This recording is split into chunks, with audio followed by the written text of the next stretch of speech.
Bismillahirrahmanirrahim. Assalamualaikum warahmatullahi wabarakatuh.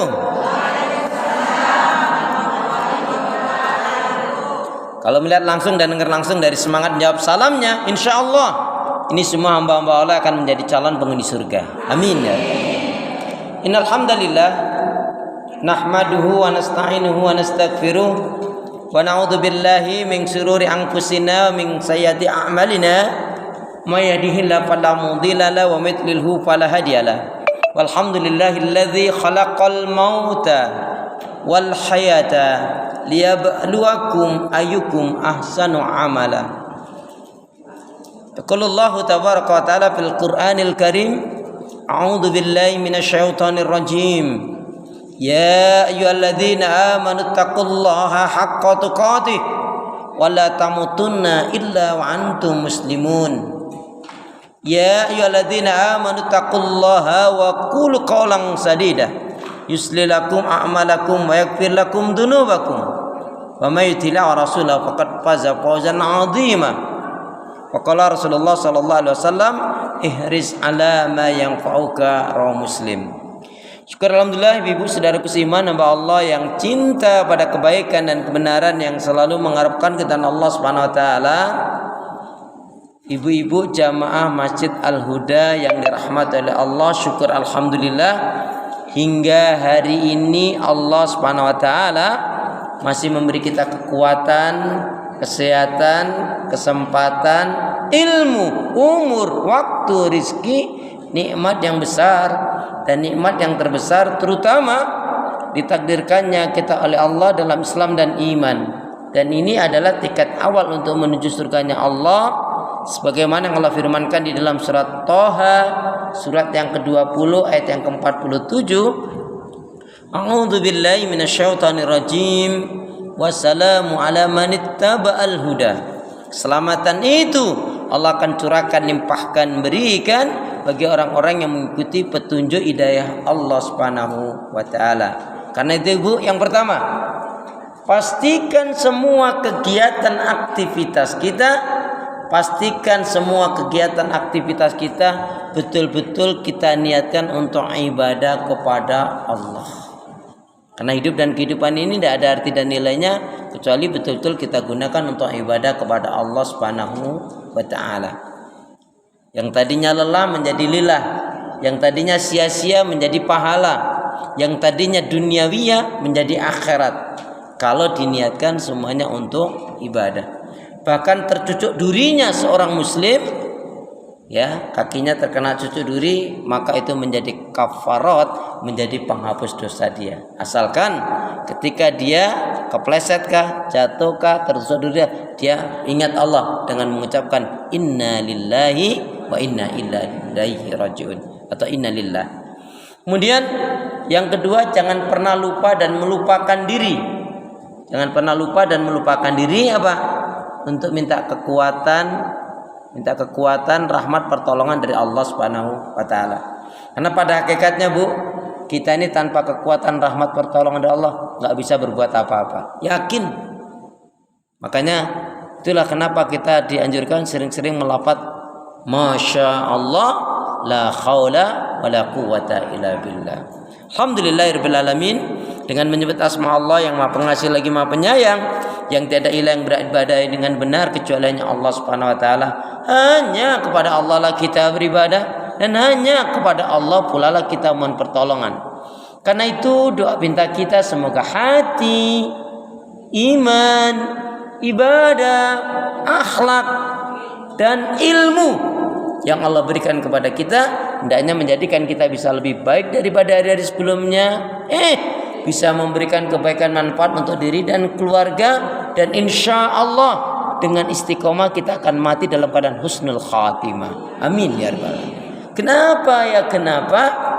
Ya, karena seorang muslim muslimah yang baik hatinya, baik imannya, baik ibadahnya, baik akhlaknya, dan juga baik ilmunya, insya Allah muslim yang seperti ini jiwanya tenang dan tentram walaupun tabungannya banyak.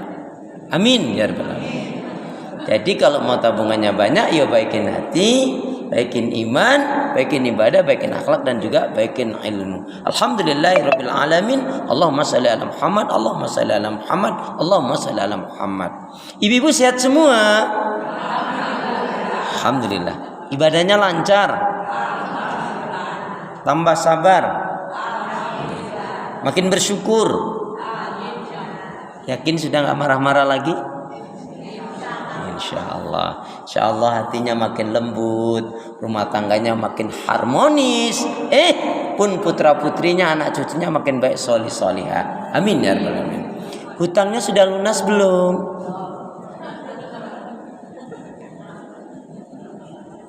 Ustadz kok pagi-pagi ngomongin hutang? Iya. Karena Rasulullah SAW tidak mau mensolatkan orang yang mati dalam keadaan memiliki hutang sampai yang berhutang ini ya ada yang menanggungnya. Ketika ada seorang sahabat meninggal, maka Rasul bertanya, apakah si fulan ini, si mayat ini punya hutang? Ada kakaknya tadinya mengatakan, ya Rasulullah, dia punya hutang. Siapa yang akan melunasi? Bu, di poin ini ada yang mengatakan, ya dia meninggal anak yang tengah. Dia punya kakak, dia punya adik. Siapa yang akan membayar atau melunasi hutangnya, menanggung hutangnya? Kakaknya tidak mengatakan saya, adiknya juga tidak mengatakan saya. Qadarullah kondisinya sangat miskin, dan hutangnya itu cukup banyaklah bagi kakak ataupun adiknya. Maka diulangi lagi, siapa yang akan membayar melunasi hutangnya? 2 kali. Tidak juga ada yang menjawab. Yang ketiga, aku tidak akan mensolatkan mayat atau siapa yang meninggal dalam keadaan dia memiliki hutang. Maka kemudian Masya Allah, sahabat Abdurrahman bin Auf mengatakan, ya Rasulullah, saya yang akan menanggung hutangnya. Ini bukan kakaknya, adiknya, saudaranya, enggak. Hanya teman sahabatnya. Ditanya setelah dimakamkan, ini belajar penting, kita belajar dari sahabat Abdurrahman bin Auf. Hai Abdurrahman, kenapa kok kamu mau bantu-bantu dia? Itu bukan kakak kamu, bukan adik kamu, bukan saudara kamu. Hanya teman berjamaah di masjid, sama teman ngaji. Sahabat Abdurrahman bin Auf tersenyum begini, Bu. Alhamdulillah, aku teringat sabda Rasulullah. Bahkan itu menjadi hadis qudsi. Wallah fi aunil abdi. Demi Allah, Allah akan selalu menolong hambanya selama hamba itu suka membantu menolong saudaranya, hamba Allah yang dalam kesusahan, kesulitan. Lebih-lebih barang siapa yang dia mendapatkan rezeki atau dia bekerja ikhtiar, dia mencari nafkah, dia pikirkan fakir, miskin, yatim, duafa, janda miskin. Maaf, ada tambahan, janda miskin. Maka Allah akan mudahkan, lapangkan rezekinya. Allah akan jauhkan orang tersebut dari kesulitan dan kekurangan dunia. Dan dia tidak akan pernah jatuh dalam kemiskinan. Barang siapa yang dia dapat rezeki atau dia bekerja, dia ikhtiar, kemudian apa? Dia niatkan untuk membantu fakir, miskin, kaum duafa, janda miskin, maka Allah akan berkahi kehidupannya. Allah akan jauhkan dari kekurangan dan kemiskinan. Kuncinya di situ. Allah akan selalu menolong hambanya selama hamba itu suka membantu menolong hambanya, hamba Allah yang dalam kesusahan, kesulitan. Makanya sampai-sampai ada seorang wanita yang dia menolong anjing, dia berpahala. Cuman kisah itu sayangnya diputus. Seorang pelacur nolong anjing dia masuk surga. Tunggu dulu. Kisahnya nggak gitu. Dia berpikirnya gini, ya Allah, Allah ini Mar-Rahman Mar-Rahim. Nolong binatang saja berpahala. Berarti kalau aku bertobat menghentikan perzinaan yang aku lakukan, pasti Allah akan menerima tobatku dan Allah akan mengampuni. Kemudian wanita itu tobat. Jadi orang ceritanya hanya sampai nolong anjing saja. Kan gitu kan ya sering ibu dengar. Enggak, dia bertobat. Nah, ada lagi satu, yaitu yang dia memelihara kucing, tapi dengan itu dia masuk neraka. Karena apa? Dia menyiksa kucing itu, atau kucing itu tidak dikasih makan sampai mati. Jadi unsurnya sengaja. Nah, ibu-ibu yang punya kucing bagus, Anggora, Persia, boleh kalau mau dikasihin saya mau kok, saya mau. Enggak, ini enggak gurau, ini serius loh ini ya. Baik ibu, jadi itu yang pertama. Kemudian yang kedua, kalau dirupiahkan hutangnya berapa? Kalau sekarang ini dirupiahkan yang meninggal tadi, ini hanya teman saja. Hanya Abdurrahman bin Auf melihat dia suka ke masjid, suka ke majelis ilmu. Dia bukan orang yang sombong, dia orangnya baik lah begitu bu, tapi miskin. Ya, berapa banyak orang yang baik miskin, tapi berapa banyak orang yang kaya tapi sombong. Kalau orang miskin sombong nggak pantas. Kalau orang kaya sombong pantas nggak? Kalau orang kaya sombong pantas nggak? Pantas banget, kata setan. Gitu. Nauzubillah min. Astagfirullahaladzim. Jadi orang sombong, ya, orang kaya sombong pantas banget kata setan. Nauzubillah min. Ya. Baik, jadi kalau dirupiahkan ada yang mengatakan kurang lebih utangnya sekarang ini sekitar 15 jutaan lah kurang lebihnya. Ya, itu nggak terlalu penting. Tapi itu bukan siapa-siapa, hanya teman ngaji. Oh, rajin ke masjid, dia lihat orang ini baik, dia bantu. Kemudian yang kedua, kenapa kok kamu bantu? Aku lagi dapat rezeki qadar Allah. Jadi pada hari itu dia dapat rezeki. Makanya wa mimma razaqnahum yunfikun. Nah, ibu-ibu saudaraku seiman, jadi intinya yang punya utang segera ya dilunasin utangnya. Ya utang puasa lah. Kalau masalah utang kredit itu urusan ibu lah. Saya hanya mengingatkan masalah utang puasa. Ya, kalau masalah utang rumah, utang motor ya terserah Anda lah. Gitu. Tapi jangan sampai rajin ngaji kalau ngutang nggak mau bayar. Buruk orang ini. Nauzubillah min dzalik. Salat malam, tahajud, haji, umroh iya. Tapi giliran utang enggak mau bayar. Enggak berkah hidupnya.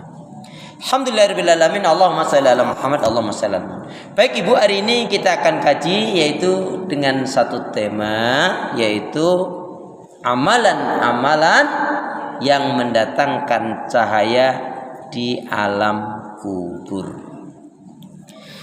Ibu, pada akhirnya kullu nafsin dha'iqatul maut. Semua yang berjiwa pasti akan mati. Suka enggak suka, mau enggak mau, mati.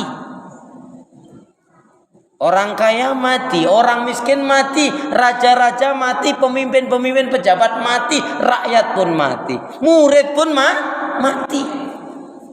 Udah sampai situ aja.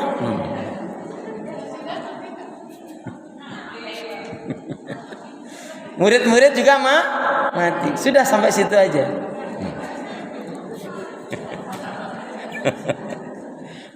Setiap yang berjiwa pasti akan mati. Makanya ungkapan tentang kematian sangat syahdu dan menyentuh kan? Gimana? Iya, yang mana? Kan kalau ayatnya kan jelas, setiap yang berjiwa pasti akan mati. Kullu nafsin dha'iqatul maut wa innama tuwaffawna ujurakum yaumal qiyamah. Faman zuziya 'anil nar wa udkhilal jannah faqad faz wa mal hayatud dunya illa mata'ul ghurur. Setiap yang berjiwa itu pasti akan mati. Dan di akhirat nanti akan disempurnakanlah dari semua amalan seorang hamba. Sekecil apapun kebaikan yang dilakukan oleh seorang hamba akan dibalas oleh Allah dengan kebaikan, kemuliaan, dilipat-lipat gandakan kemuliaan itu. Tapi juga sekecil apapun kemaksiatan dan dosa pun akan dimintai pertanggungjawab oleh Allah Subhanahu wa taala. Maka saya sudah ajarkan kepada ibu ya, terinspirasi dari dua firman Allah, "Faman ya'mal misqala dzarratin khairan yarah, wa may ya'mal misqala dzarratin syarran yarah."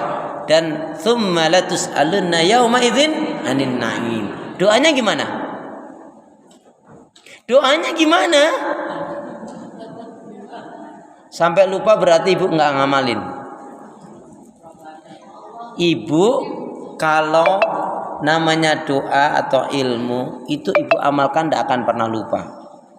Kalau ibu catat, nanti bulan depan ganti buku lagi ketinggalan, bulan ganti lagi.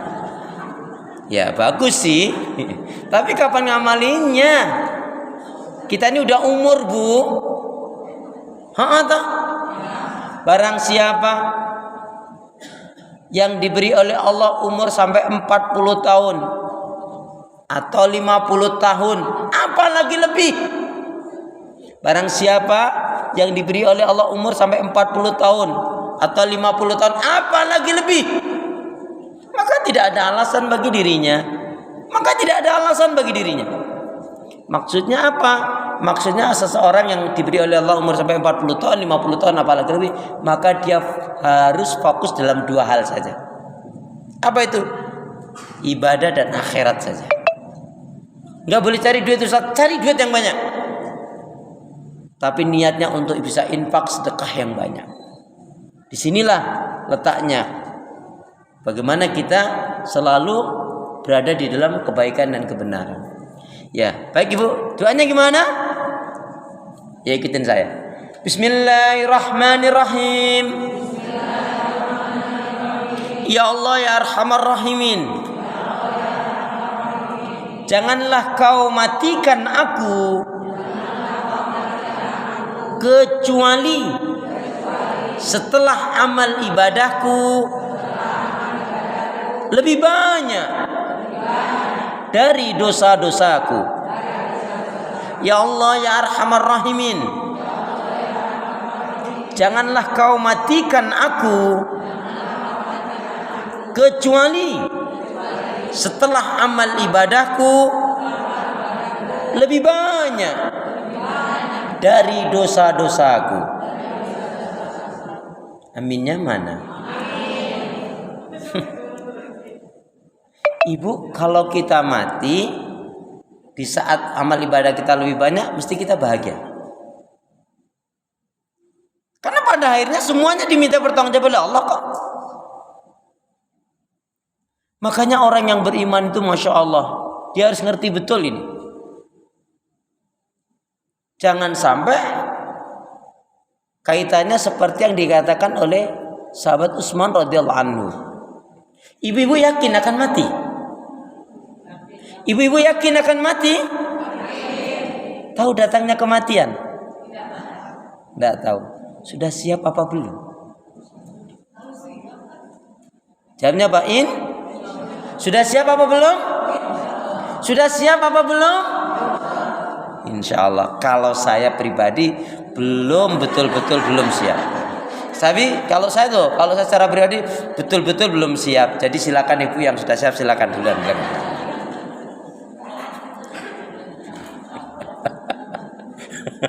Tapi itu kan hanya ungkapan saja Bu. Kalau kematian itu tidak bisa begitu. Ada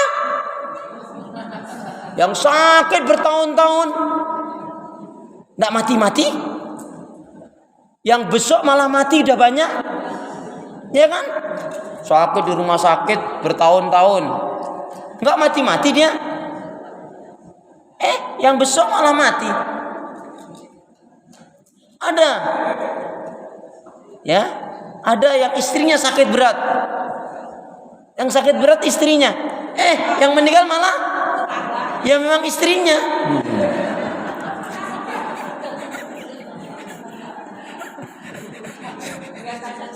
Jadi sudah kemarin udah lain lagi. Ya, baik Bu. Jadi ya Allah, janganlah kau matikan aku kecuali setelah amal ibadahku lebih banyak dari dosa-dosaku. Bahagia sekali kalau orang sudah mati dalam keadaan ya amal ibadahnya lebih banyak dari dosa-dosanya. Ibu, pernah saya sampaikan satu ilustrasi ketika kita ingat dulu sebelumnya.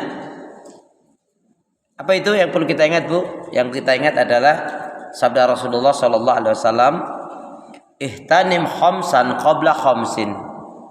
Perhatikan 5 perkara sebelum datangnya 5 perkara. Sehatmu sebelum sakitmu. Uraian singkatnya, sehatmu sebelum sakitmu. Bu, nggak ada ceritanya orang itu sehat terus, nggak ada. Pasti mengalami sakit. Ada? Ibu-ibu pernah sakit? Pernah sakit? Sakitnya di mana? Oh ya udah.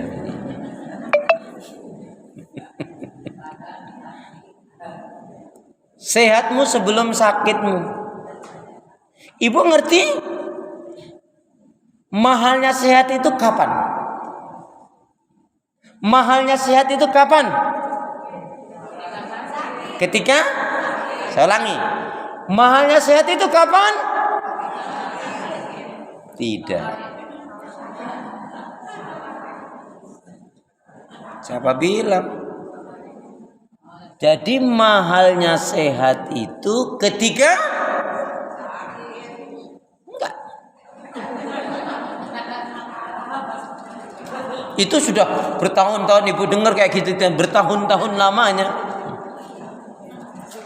Jadi mahalnya sehat ketika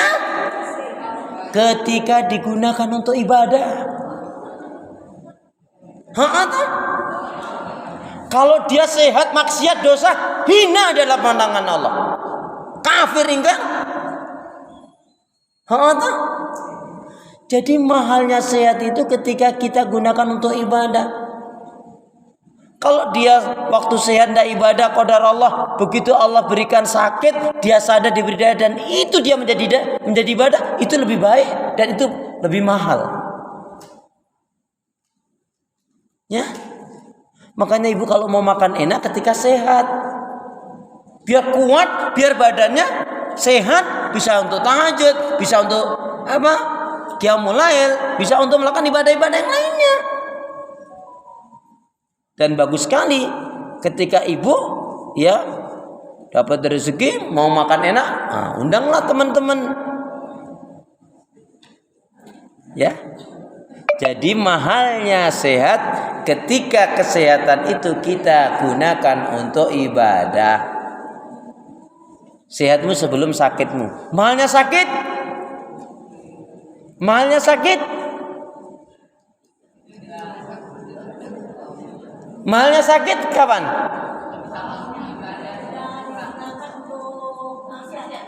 Mahalnya sakit adalah ketika berobat yang banyak nggak sembuh-sembuh dan tidak menerima takdir Allah, nggak sabar.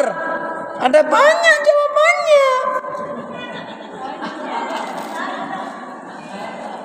Betul ya? Jadi mahalnya sakit ketika berobat mahal banyak, nggak sembuh-sembuh. Udah gitu dia nggak sabar, nggak terima takdir Allah. Na'udzubillah min dzalik itu. Itu mahal banget itu.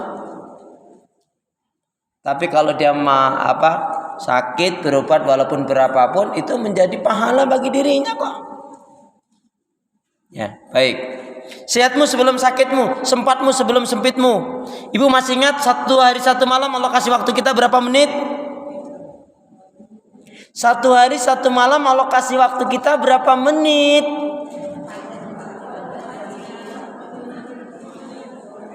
Saya nggak tanya jam. Kalau jam ibu mesti jawab 24 jam. Ya berapa? Kok aku suruh ngitung?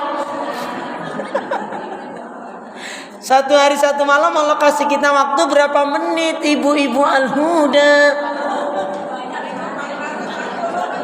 Nah, pertanyaannya jawabannya 1440 menit. dari 1440 menit yang betul-betul pure kita gunakan untuk ibadah berapa menit? Itu yang paling penting. Dari 1440 menit yang betul-betul pure kita gunakan untuk ibadah berapa menit?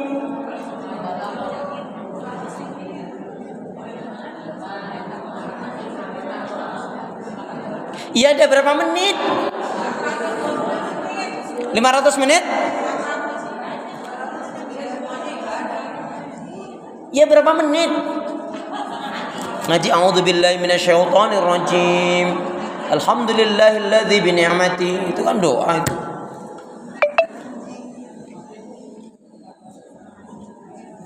Yakin sudah nyampe 755 menit? Anda gak nyampe 700 menit saja. Nah, yang 700 menit yang lain kemana? Andaikan yang 1000 menit, lah yang 440 menitnya dikemanakan? Nah, di sini maksudnya kita harus sadar. Ya, baik. Sehatmu sebelum sakitmu, sempatmu sebelum sempitmu. Kemudian apa? Ketika kamu diberi kemudahan kelapangan rezeki sebelum jatuhnya kekurangan kemiskinan. Tapi ingat, selamanya kita tidak akan jatuh dalam kekurangan dan kemiskinan kalau kita gemar mengeluarkan zakat, infak, dan sedekah. Bu, sekali lagi, selamanya kita tidak akan jatuh dalam kekurangan dan kemiskinan kalau kita gemar mengeluarkan zakat, infak, dan sedekah. Untuk mengeluarkan zakat, infak, dan sedekah itu catatannya cuma satu. Apa itu? Keluarkanlah zakat, infak, sedekah Anda biar banyak, yang penting ikhlas. Biar banyak, yang penting ikhlas. Daripada sedikit nggak ikhlas, lebih baik banyak tapi ikhlasnya. Udah sedikit nggak ikhlas, jungkit-jungkitin najis. Naudzubillah min dzalik. Baik, Bu. Saya kan pernah sampaikan, kalau ada orang yang susah untuk senyum, sulit untuk senyum, berat untuk senyum, ini biasanya orangnya jarang traktir. Kok gitu, Ustaz? Iya. Kan tabasumuka fi wajhika laka sedekah. Senyum untuk saudaramu adalah sedekah. Senyum yang gampang nilainya sedekah aja jarang.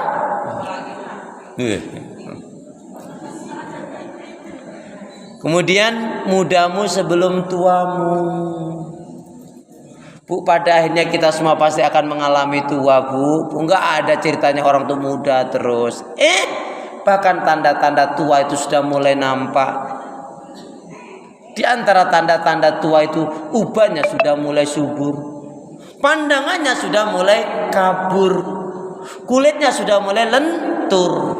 Sebagian giginya sudah gugur. Kalau sudah seperti ini biasanya makannya bubur. Kalau udah makannya bubur, siap-siaplah untuk masuk kubur. Makanya jangan takabur, tapi pandailah bersyukur. Jangan seperti eyang. Jangan seperti eyang. Ya, eyang yang nggak tahu diri sudah tua tidak tobat malah naudzubillah min dzalik. Kita doakan saja kalau ada eyang-eyang seperti itu nggak sadar.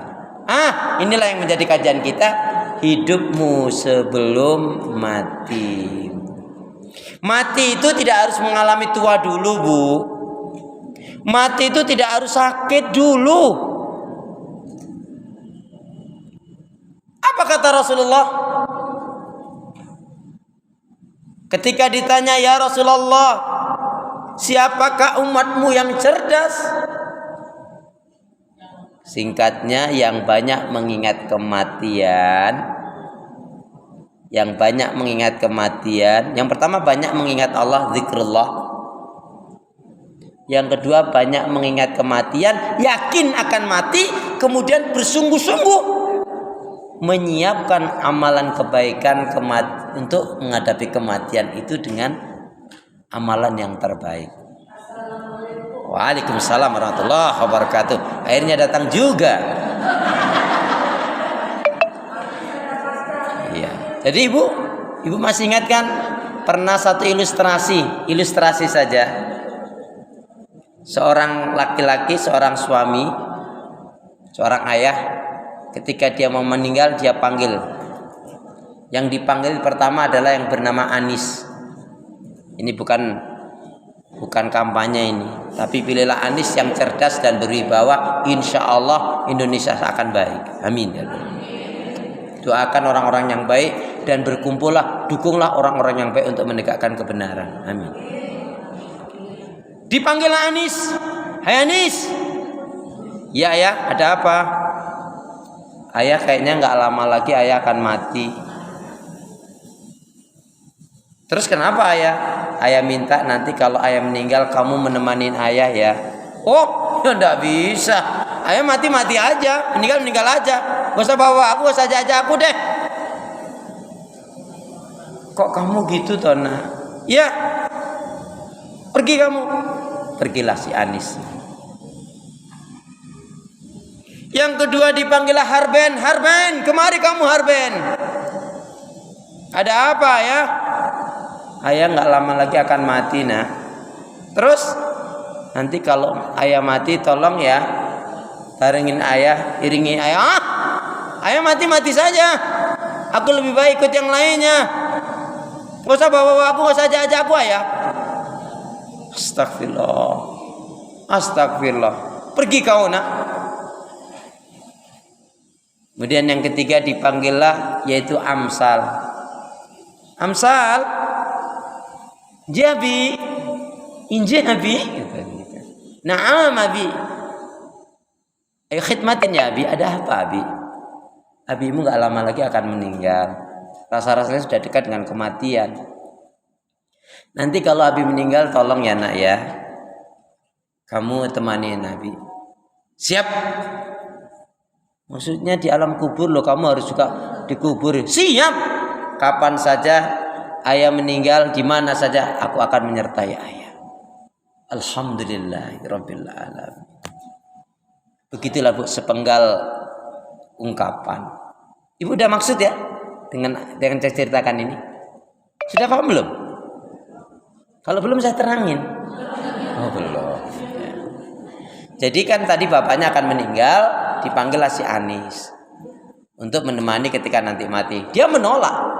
Anis yang dimaksudkan adalah anak dan istri. Anis anak dan istri. Artinya kalau seorang bapak, seorang suami meninggal, si Anis gak akan mungkin ikut. Anak dan istri itu gak akan ikut. Tapi dia akan menjadi teman kelak di akhirat, tergantung dia baik, solih atau tidak. Makanya kalau seorang laki-laki kok punya istri udah kurang cantik, judes, rewet, bawel, nyinyir, ih musibah banget itu ibu. Ih. Astagfirullah.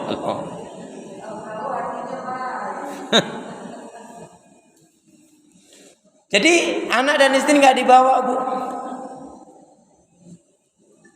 Yang kedua kan harben. Harben artinya harta benda.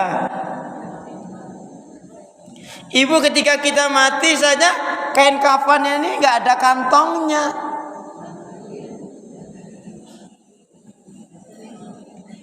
Terus mau ditaruh di mana? Itu menggambarkan memang orang mati nggak perlu dia. Kenapa? Ya memang nggak ada yang dibawa. Jangankan ini dan itu, kaos kaki bolong aja nggak dibawa kok. Harta benda tidak menyertainya. Amsal yang dimaksudkan amal saleh. Amsal amal saleh. Kalau orang Indonesia kan nyebutnya saleh gitu kan. Makanya ibu-ibu ini ya kan ibu-ibu sebagai wanita yang solihah kan jelas sekali masuk surganya lebih gampang ketimbang laki-laki. Ad-dunya mata'un wa khairum mata'iha al-mar'atu shalihah. Dunia itu bagaikan perhiasan, sebaik-baiknya perhiasan adalah wanita yang salihah.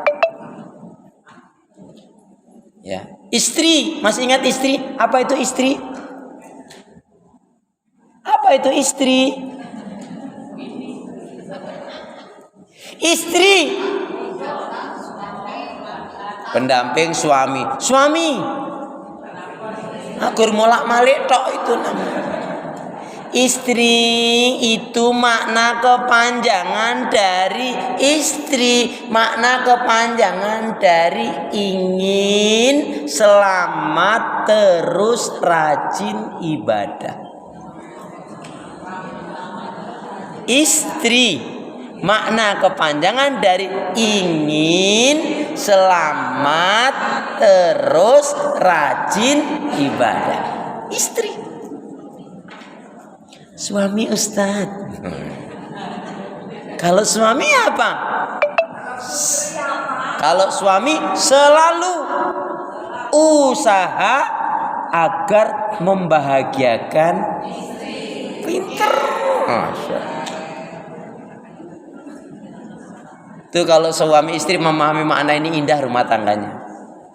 Apalagi ibu-ibu yang rajin ngaji, ibadah, zikir, sholawat, baca Quran, sedekah, dan melakukan kebaikan. Betul-betul insya Allah seperti ungkapan tentang istri yang sholihah itu. Tadi kan kata Nabi, istri yang sholihah itu apa? Ad-dunya mata'un khairum mata'iha al-mar'atu sholihah.